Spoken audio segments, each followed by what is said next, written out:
Ladies and gentlemen, welcome to Turn Right Machine Works. My name is Keith, and we're in here at the hydraulic press today to start our project. We'll probably be in here a couple times during this project. We were asked the other day to come down and check out a boat lift at one of the local marinas. And just a short on a boat lift for those that don't know what a boat lift is, but picture a giant forklift that has a regular carriage on it, but the carriage has a modified receiver for the custom forks, which are made to drop over the edge of a seawall and then go underneath the boat and pick it up out of the water and bring it up on land. And there's two parts to the carriage of these forks, and I went down there, and their concern is how much wear and slop is in the forks and how much they sway in and out. So what we have is we have two parts of the receiver for these forks, and we have them in here, and we're going to be tightening up some areas we talked about. So I'm going to bring in the first piece here, and this is the first section. First off, I wanted to go ahead and point out there's two bushings in here, bronze bushings, and we're going to be pressing these bushings out. One has already slid about an inch in here downward, so we know we don't expect these things to be in here tight. The other section we have outside, and we'll be bringing that in and doing some fitting inside, and it mounts with a secondary pin in this bore, and you'll see this a little bit better down on the floor when we get ready to pull the retainer off of the other one and get it ready to come in and do the same thing. But right now we're going to go ahead and we're going to press out these bushings, because these bushings have got play in them, plus this one is moved, so we need to investigate on why it moved, and then we'll be miking up the bores and kind of planning out what we're going to do as far as putting a new bushing to replace these that don't seem to be doing the tight job they need to be doing on the sliding bar. These forks are hydraulically controlled. These receivers here are on the carriage of the fork truck. They are hydraulically controlled, and they slide along a bar, and then on the back side here is like a Delrin piece of material that slides against a flat face. And that's how they're able to adjust the forks for every hull or vessel bottom there. Okay, I need to bring this up. There's a couple of slugs on this back side here, and I've already kind of taken this spacer here, so I'm going to set this up, and I think I'm going to use a couple of my 1-inch parallels here.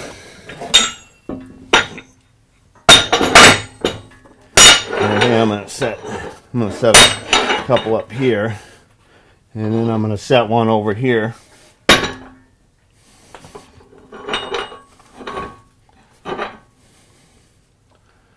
And I'm going to bring this down over the hole so I can get an alignment that's going to be pretty close to it.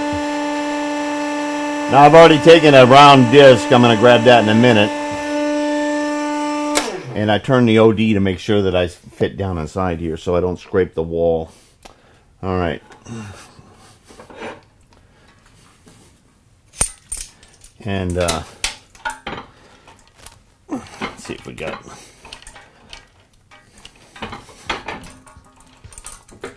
There we go. Okay. That's pretty... That almost pulls us in the center there. It looks pretty good side to side. All right, and this here, we'll probably have to lower it down just a little bit, and that should slide underneath there. I've just got to step over my electrical run here, because when I have my hoist all the way over my K&T power cable, I got to step over it. Okay, that looks pretty good. Bring this back up.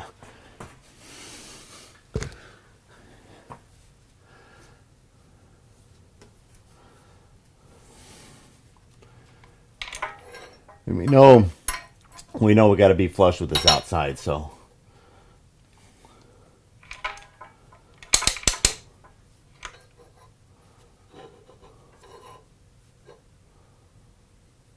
once it starts going down past there, we'll be okay. There we go. All right.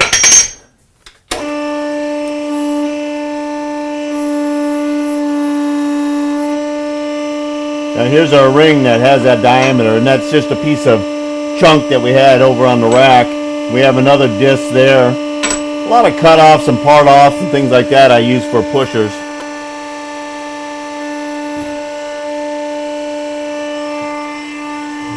Okay, I'm going to look underneath it.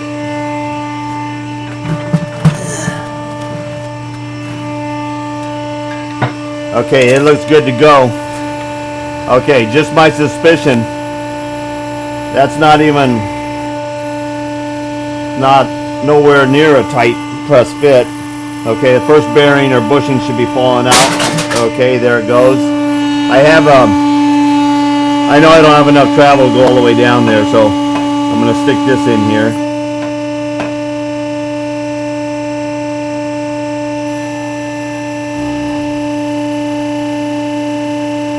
I have a 5-gallon pail. I throw my empty Pepsi cans in it, and it's a soft cushion landing spot for a lot of things that fall down there. Okay. Okay, there's our ring. There's our pusher. Okay, there's one ring. Now, you know it's not tight press fit when you got grease smeared on the outside of these. That's all right.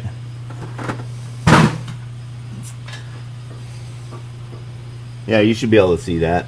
Okay, you can see different colorations. So there's contact areas and non-contact areas there. Same thing here. That's darker there, lighter there. All right. Wipe our hands here.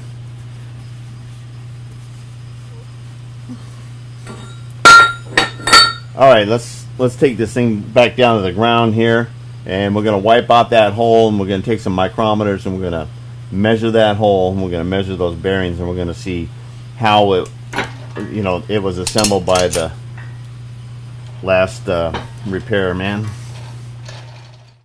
We've cleaned these up. We just used some brake cleaner and a rag, and we wiped out the bore, and we wiped off our bushings.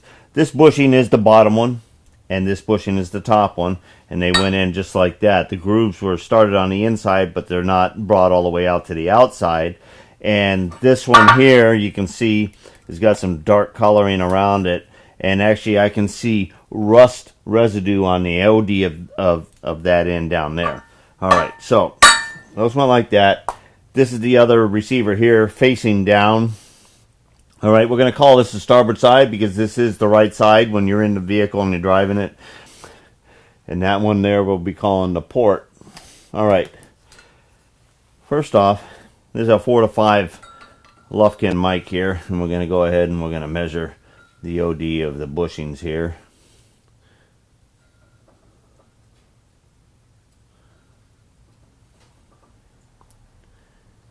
And I'm getting 4 inches, 490 there, but yet I'm getting 4 inches, 88 right there. Let's see if they're round as well.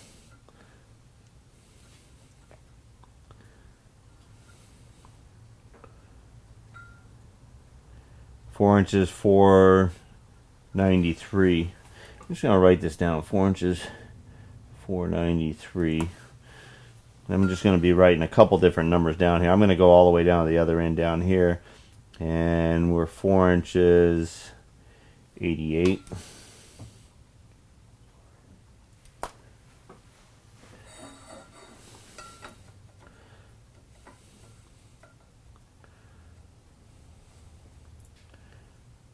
Four inches, 88 again, and up here.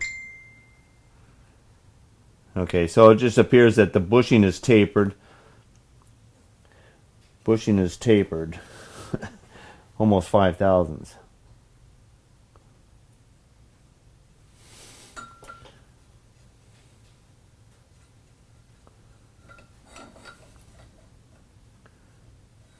92, 93.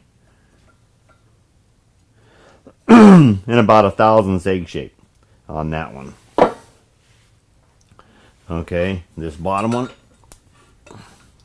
I'm going to just go across the grease grooves and parallel with them right here. And we're looking at 4 inches, 491. 4 inches, 491. At least this one here is round. Let's check down the bottom. I'm just going to flip it over so I'm not right down against the bottom there.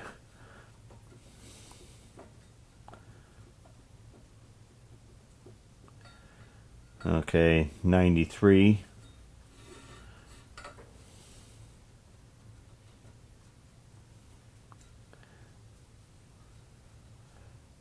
Four inches, 90, 94, 94 and a half.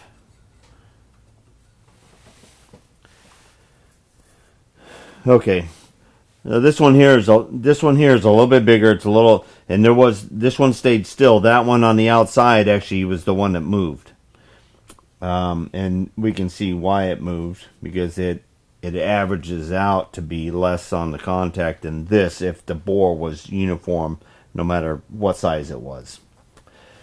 Okay, now let's go ahead and we're gonna snap the inside of this. So anyway, we went all the way up to actually, I'm just going to jot this down, 495, all the way down to 488.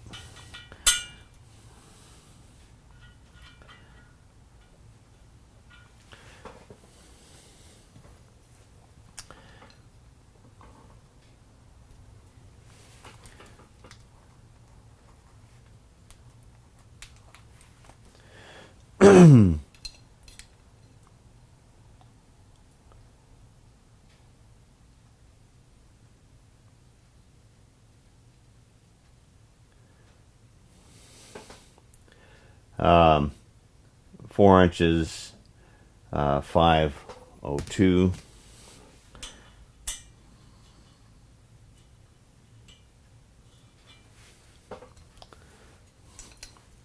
We're really hoping that these bores are round. And they're not round.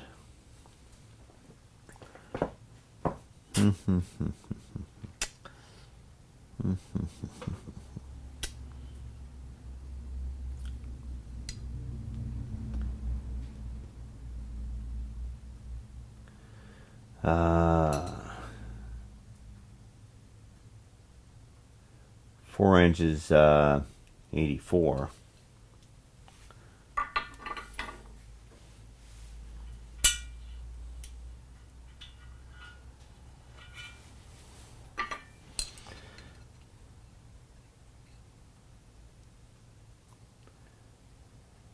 Four inches, 503.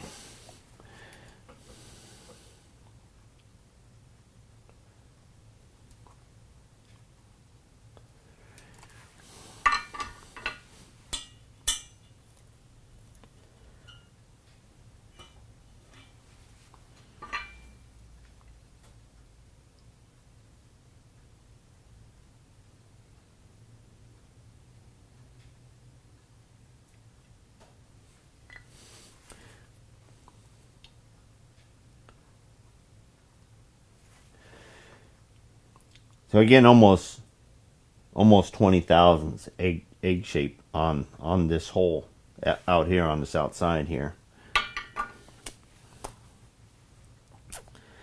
And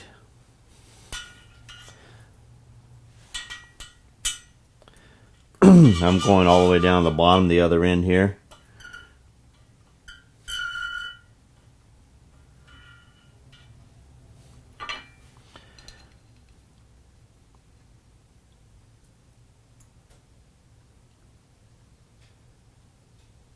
Same thing.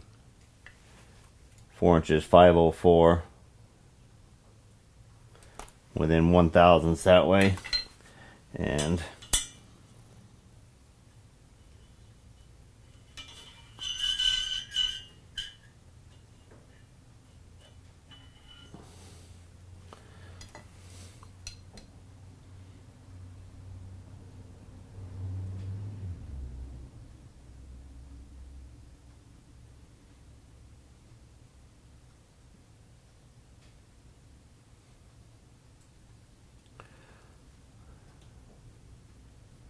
4 inches 481.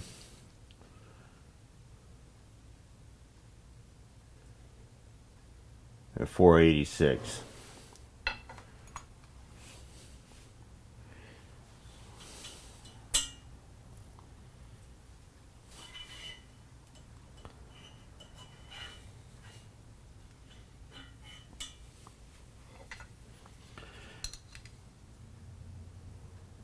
Okay, we're going to call it 4 inches 486.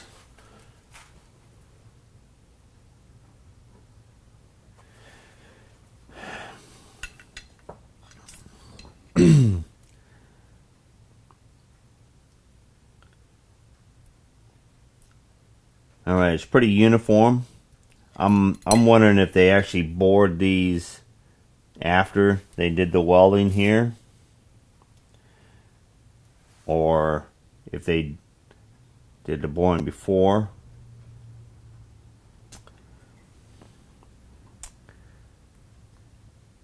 It's pretty equal on the pull, or the size.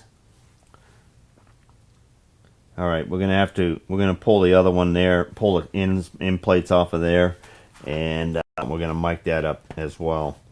This is not just making new bushings and pressing them in here. We gotta address the egg shape of 20 thousandths in the housing itself.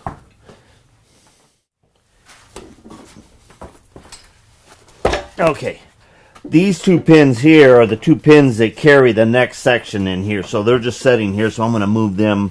I'm going to move them over to the side here. And they're the same size diameter as the pin, I believe, that goes through both forks all the way across the whole carriage. Okay, we're going to pivot this up. We've got to pull the rest of these two Allens here. And this ear here has been damaged. That hole doesn't line up there. Those might be fun to get out. Let's, this is my Allen here from the other one. And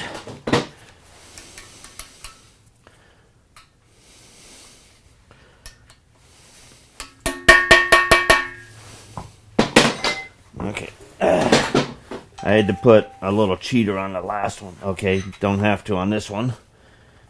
And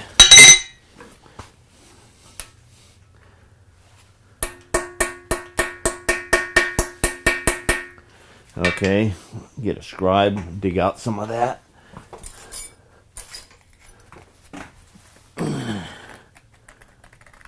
Well, that didn't amount to anything.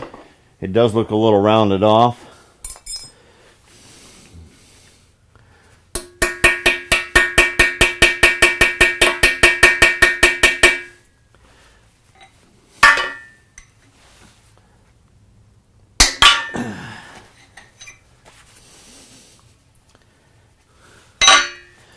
So glad those come off. And I get new ones.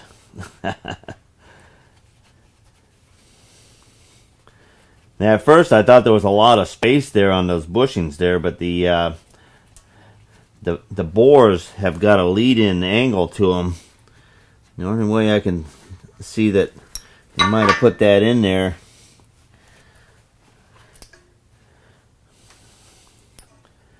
All right, a little grease.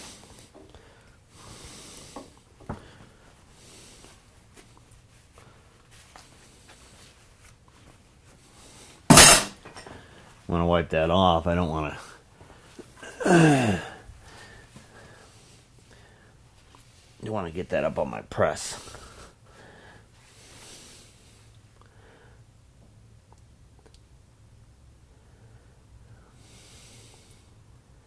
Pretty big lean-to over here and hardly any over here. So they might have bored these after they were welded up, but I'm really surprised there's that much egg shape to the hole.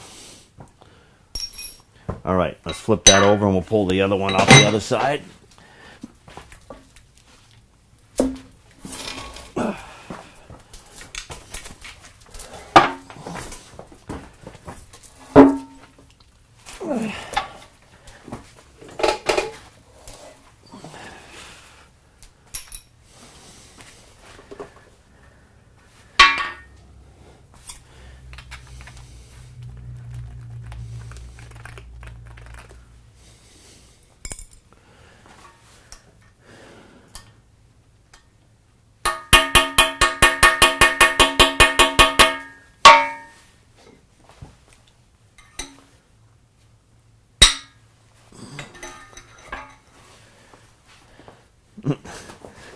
That's pretty good. Almost enough force to tip the thing upside down.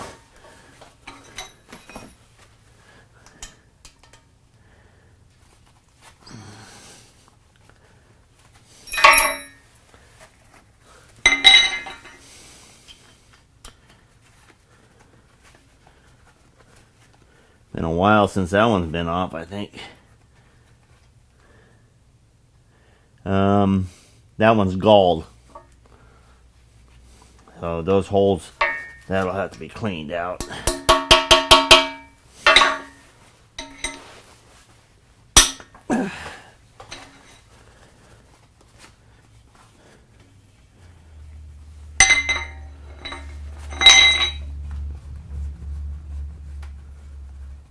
That one looks good.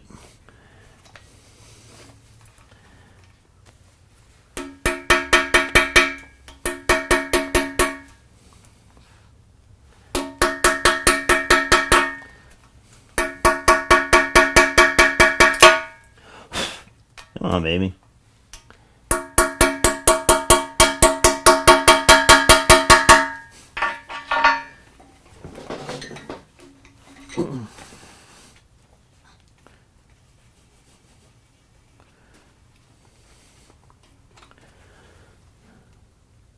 And that one's good too. A little rust in there. Never sees, can't hurt in there. All right, and where's that junk rag I had here? I know that's going to be greasy. Not as bad as the other one. All right. All right, we're cleaning up to go into hydraulic press now.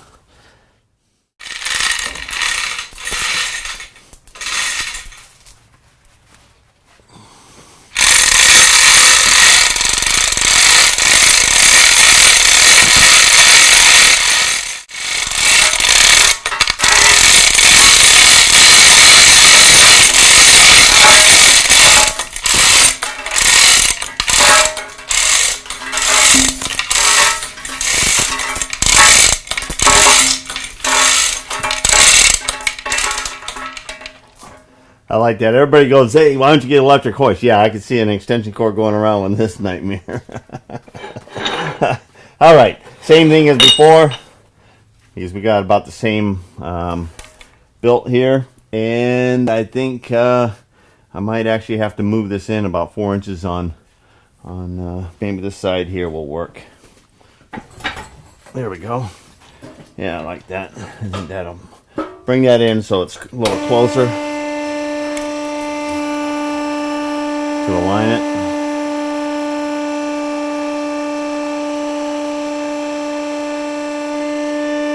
Okay, I'm going to bring this down a little bit.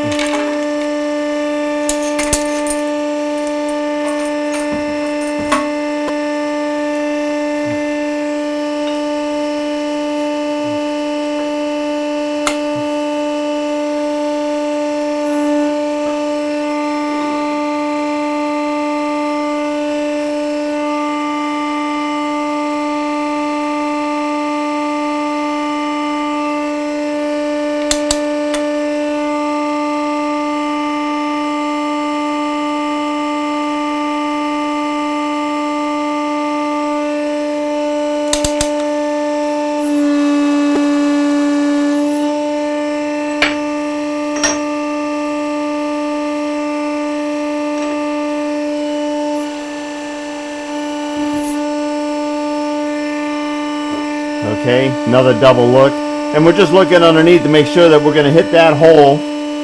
And we're clearing this and this parallel here.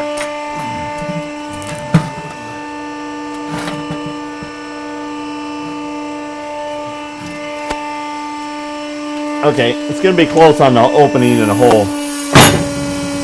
Okay, that one's just a little tiny bit tighter. But not bad. It's not taking all my pressure. Okay, now we're up to the... We've eliminated that gap. Now we're hitting the second bushing.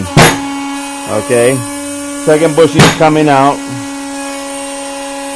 Okay, align our bucket here, crash bucket.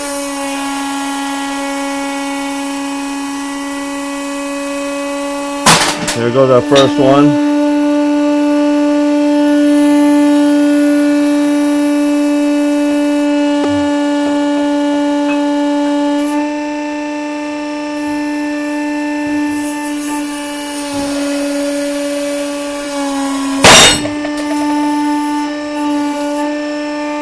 Okay, see that one, after it lifted up, it caught that.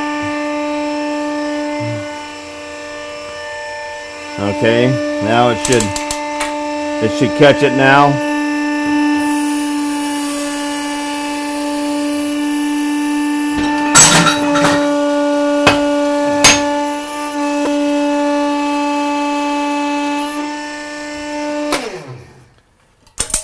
Okay, a little lighter without the bushings in it, huh? All right, let's measure up this bore now.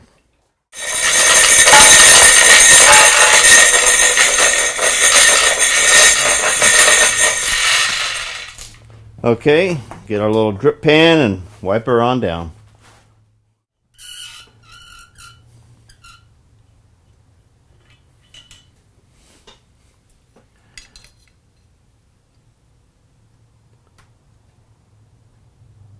Right, 4 inches, 82 again.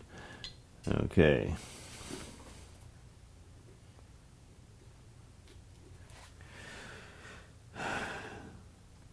From the highest to the lowest in this bore, I got 30 thousandths.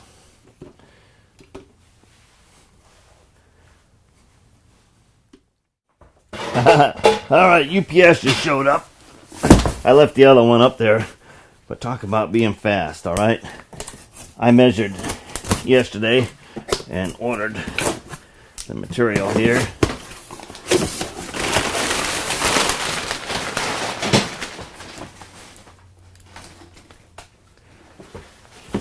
And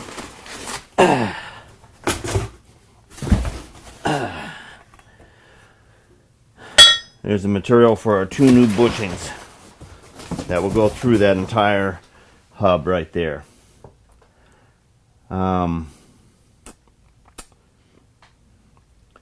There's 2 ways you can do this, and you can measure that up, you can average that bore, you can calculate in your press fit, you can press this in, then you can bore it round, or we can skim that round, make proper press fit bushings, press them in with proper clearance, compensation for press to bore, and then slide them on. All right, we're going to get a hold of the owner and see what we want to do.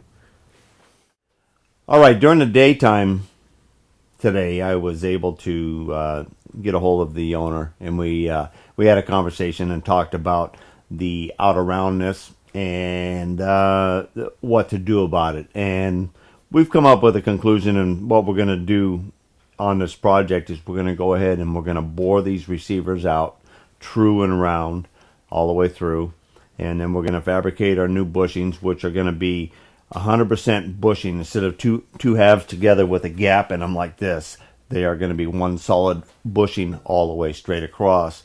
And I will have a grease groove that will come in, and it'll still grease from the center, but there won't be any chance for slippage, movement, or any of that action that we found in this older set here. We still don't know why they are all belong in the direction. It could have been stretched. It could have been that weld seam that went down on that one side. But I would have thought if they were making these things as a weldment, they would have machined them out so far, and then they would have done all their welding, and then they would have come back and they would have done some finished machining on it. That's the way I would have done a weldment in this. Regardless, it's pretty uniform. It's pretty even. It's almost identical on each one. One's got like 20,000. The other one's got like 30,000 on the difference there. Okay, so what machine are we going to pick to go ahead and bore these out? First off, this item here is 4.5 inches round. We only want to skim out to make it round. We don't want to remove any more material than that. And the length of the bore is roughly 9-10 inches. And so that outnumbers the Bridgeport right away, even though we have the nicest or closest tolerance boring head for that machine, but our travel's not far enough. This K&T, I would attempt it if my in and out had enough room on the table and enough travel to do the entire bore. I would do it that way. To have the head in a 90 and the amount of stick out that we're going to have on this here, I know that as old as this K&T is, I would have a slight arc in the bore itself. So my best line boring and truest running holes in items up to 16-20 inches long have been in my closing lathe with my big boring bar that I set up, that I spin, I hold it in the chuck and I support it in the tailstock, and I have a nice adjustment screw on the bit, and I have very good results with that, as you've seen in the struts that I've done and things like that. Okay, so this thing is 54 inches long, so we're going to stand it up in the air. All right, we grabbed our line boring jig that we made for the carriage on the closing to bring it down here to see if it wouldn't fit around the base. Ideally, it would be nice if that thing would be able to stand straight up and down. And we kind of looked at it, and if we were just on the 6-inch diameter, we could make this work. But this is a weldment, and we have a web here and a flat over here, and if we were already in there with our bolts, but our bolts heads, even if they were all the way out without the lock nuts in there, we would not be able to get this set in between the pair of these to hold this housing.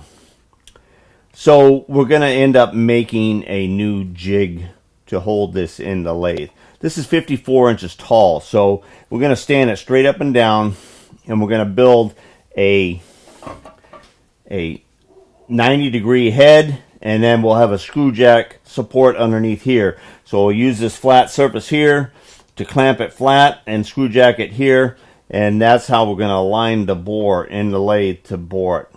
All right, and we'll still use this to line bore our two bearings, but we're going to bore these out. And then after we bore these out, then we'll bore these out, and then we'll set up between a mandrel setup, and then we'll turn the OD to be press fit for this bore after we're done with it. Now we have, I believe, we have two sizes of boring bars that I've made with nice square bits with a threaded insert in the back to adjust the tool bit. And this diameter here is going to be great to start this one out. And then we have the larger bar, which we'll be able to go ahead and use for the 4.5-inch diameter. All right, I got my drawing already done, all the measurements made up for the 4 pieces that are going to be cut out on a plasma cam. 5/8 material is what I'm using. So let's go ahead and head into the plasma cam now.